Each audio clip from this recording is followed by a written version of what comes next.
Welcome back to another technical deep dive here in the debug zone. Today we're tackling a big question and breaking it down with insights from other users. Hopefully this clears up some misconceptions and helps you get the answer you need.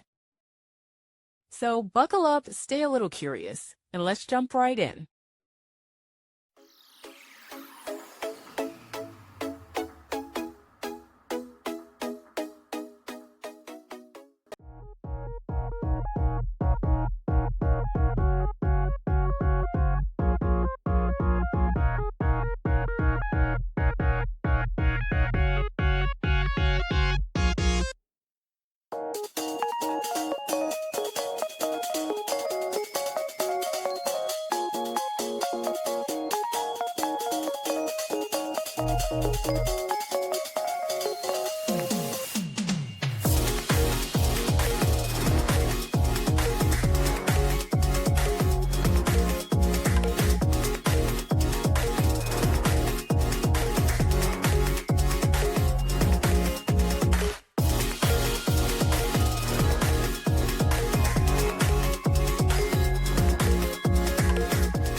And that's a wrap.